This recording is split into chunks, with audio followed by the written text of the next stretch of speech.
Hi అండి. మనం ఏదైనా సరే ప్రతి బ్లౌజు గమ్ముతో జాయిన్ చేసామనుకోండి టైం అనేది వేస్ట్ అవుతుంది. ఫస్ట్ ఆఫ్ ఆల్ మీరు చూసుకోవాల్సిందల్లా ఒకటే, ఎలాగా ఏ మెథడ్లో మనం లైనింగ్ జాయిన్ చేస్తే టైం అనేది సేవ్ అవుతుంది, ఫినిషింగ్ అనేది నీట్గా వస్తుందని చూసుకోవాలి. అయితే ఇది వచ్చేసి మరీ జారిపోయే క్లాత్ కాదండి. అలాంటప్పుడు మనం గమ్ము పెట్టి దాన్ని ఐరన్ చేసి ఎగస్ట్రా ఉన్న క్లాత్ని కట్ చేసుకుని మిషన్ మీదకి వచ్చేసరికి మనకి ఇదంతా చేసే ప్రాసెస్లో సగం టైంలోనే మనం ఇలా మిషన్ మీద కుట్టేసుకోవచ్చు అనమాట. ఎందుకంటే ఇది జరగదు కదా, అటు ఇటు జరగదు, ఎలా పెడితే అలా ఉంటుంది. సో కాబట్టి మీరు ఏం చేయాలంటే ఒక్క ముడత కూడా రాకుండా ఉండాలంటే నేను చెప్పిన టిప్స్ తోటి లైనింగ్ అయితే జాయిన్ చేయండి. దీన్ని నేను గమ్ముతో జాయిన్ చేయొచ్చు, పెద్ద ప్రాబ్లం ఏం కాదు, కానీ టైం వేస్ట్ అవుతుంది. సో దీనితో కంపేర్ చేస్తే ఇప్పుడు మిషన్ మీద జాయిన్ చేసే టైంతో కంపేర్ చేస్తే మనకి ఐరన్ చేసి గమ్ముతో జాయిన్ చేసి ఆ టైం అంతా కూడా వేస్ట్ అవుతుంది అనమాట. అందుకని చెప్పేసి నేను ఈ వీడియో అనేది పోస్ట్ చేస్తున్నాను. ఎప్పుడైనా సరే జారిపోయే క్లాత్లు మిషన్ మీద కుట్టాలంటే కొంచెం ఇబ్బందిగానే ఉంటుంది, ఫినిషింగ్ కూడా మిస్ అవుతుంది అనమాట. అలాంటి వాటికి మాత్రమే మీరు ఐరన్ చేయండి గమ్ పెట్టి, మిగతా వాటికి చేయకండి. మెయిన్ వచ్చేసి పట్టు శారీస్కి మాత్రం, పట్టు శారీస్ మీద ఉన్న బ్లౌజులు మాత్రం అస్సలు చేయకూడదండి. అదేంటంటే చిన్న గమ్ము ఎక్కడైనా అంటుకున్నా కూడా మొత్తం హైలైట్ అయిపోతుంది అనమాట. కస్టమర్ దగ్గర బ్యాడ్ నేమ్ వస్తుంది, మనకి మళ్ళీ బ్లౌజ్ ఇవ్వరు. అది ఎలా ఉన్నా కూడా మిషన్ మీదే కుట్టుకోవాలి ఖచ్చితంగా. జారిపోయే క్లాత్లు అయితే ఉండవు పట్టు శారీస్ మీద ఉన్న బ్లౌజులు. సో కాబట్టి మీరు ఏం చేస్తారంటే ఇలా నీట్గా చేతితోటి ఇలాగ అద్దుకుంటూ ఫస్ట్ వచ్చేసి కింద పార్ట్ నేను జాయిన్ చేస్తున్నాను. ఇలాగ ఫింగర్ తోటి ఇలాగా ఇలా నీట్గా జాయిన్ చేసుకుంటూ తర్వాత ఇటువైపు ఇలాగా అరిచేతి సహాయంతో కదలకూడదండి. క్లాత్ని ఎక్కడికక్కడే అడ్జస్ట్మెంట్ అని చేసుకోవాలన్నమాట. అంటే ముడతలు రాకుండా చూసుకోవాలి. ఇలాగా నీట్గా చూడండి, నేను ఎలాగైతే స్టిచ్ చేస్తున్నానో అలాగా ఇలా ఫింగర్ తోటి మనం బ్యాలెన్స్ అని చేసుకుంటూ స్టిచ్ వేసామంటే ఒక ముడత కూడా రాదు. ఇలా తిప్పేసుకోండి. మోస్ట్లీ మనం నేను ఐరన్ చేసినా కూడా బ్యాక్ ఫ్రంట్, అదేవిధంగా హ్యాండ్స్ బార్డర్ లేకపోతే హ్యాండ్స్, కానీ ఇక్కడ ఏంటంటే ఫ్రంట్ బ్యాక్ చేస్తే సరిపోతుంది. బార్డర్ వచ్చింది నాకు హ్యాండ్కి, తిప్పేసుకుంటే సరిపోతుంది. సో ఇదంతా కూడా నేను టైం వేస్ట్ అవుతుంది కదా, అందుకనే మిషన్ మీదకి వచ్చేసాను అనమాట. మీరు కూడా ఇదే టిప్ ఫాలో అవ్వండి. ఇలా నీట్గా సదురుకుంటూ వెళ్ళిపోతే మనకు ఒక 5 నిమిషాల్లోనే అయిపోతుంది. సో అది గమ్ పెట్టి జాయిన్ చేసి అదంతా కట్ చేసేసరికి ఇంకొక 5 నిమిషాలు పడుతుంది. సో మనకి టైం అనేది సేవ్ అవ్వాలన్నమాట.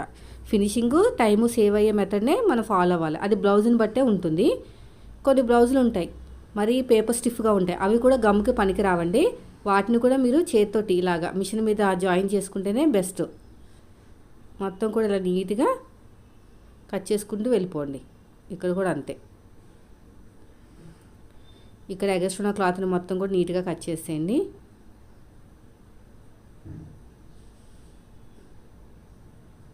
ఇక్కడ ఎగస్ట్రా ఉన్న క్లాత్ని కట్ చేసేయండి ఇలాగా. ఇక్కడ కూడా అంతే.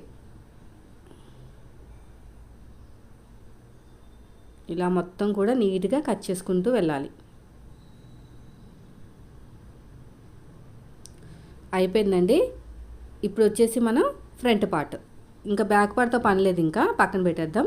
తర్వాత వచ్చేసి ఫ్రంట్ పార్ట్ కూడా మనకి మార్కింగ్ అనేది మన వైపుకు ఉండాలన్నమాట. ఎందుకంటే మనం డాట్లు వేస్తాం కదా, డాట్లు వేసేటప్పుడు ఈజీగా ఉండటానికి ఫ్రంట్ పార్ట్ అనేది మన వైపుకు ఉండాలి. ఇలా నీట్గా సదిరేసుకోండి.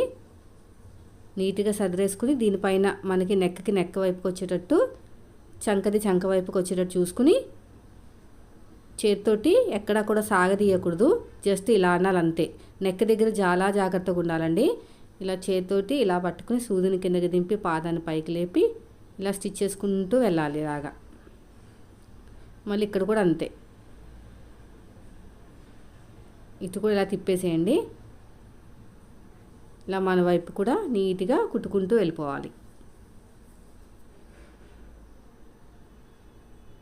ఇలా నీట్గా సదిరేసుకోండి. ఇలా మొత్తం కూడా ఇలా స్టిచ్ చేసుకుంటూ కార్నర్కి వచ్చేసరికి సూదిని కిందకి దింపి పాదాన్ని పైకి లేపి ఇలా నీట్గా ఎక్కడా కూడా ముడత రాకుండా చూసుకుంటూ స్టిచ్ వేసుకుంటూ వెళ్ళాలి. ఇప్పుడు ఎగస్ట్రా ఉన్న క్లాత్ని మొత్తం కూడా కట్ చేసేయండి. ఇక్కడ కూడా అంతే. ఇలా నీట్గా కట్ చేసుకోవాలి.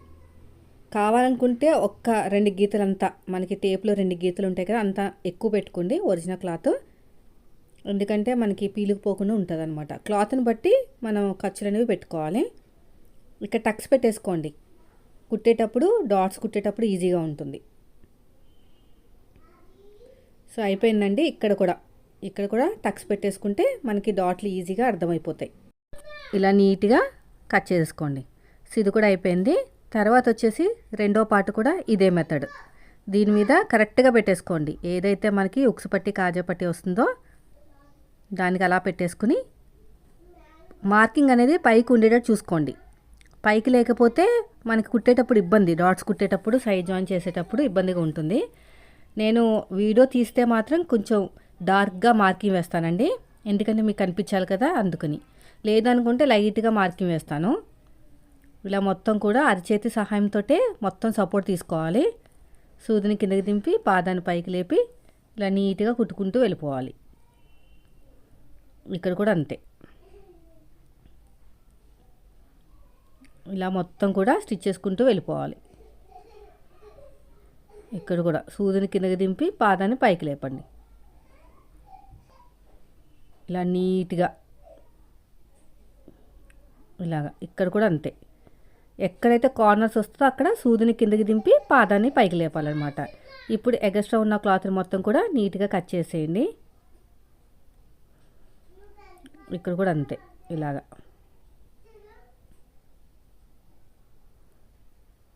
టక్స్ పెట్టేసుకోండి. అస్సలు ముడతలు రావండి. గమ్ముతో జాయిన్ చేస్తేనే టైం వేస్ట్ అవుతుంది.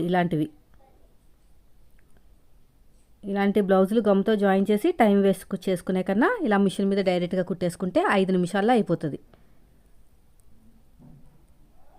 ఇక్కడ కూడా అంతే. ఇలాగా చూసారా ఎంత ఈజీగా అయిపోయిందో. వీడియో నచ్చితే మాత్రం లైక్ చేయండి ఫ్రెండ్స్. మీరు మన ఛానల్ ఫస్ట్ టైం చూస్తే సబ్స్క్రైబ్ చేయండి. Thank you for watching.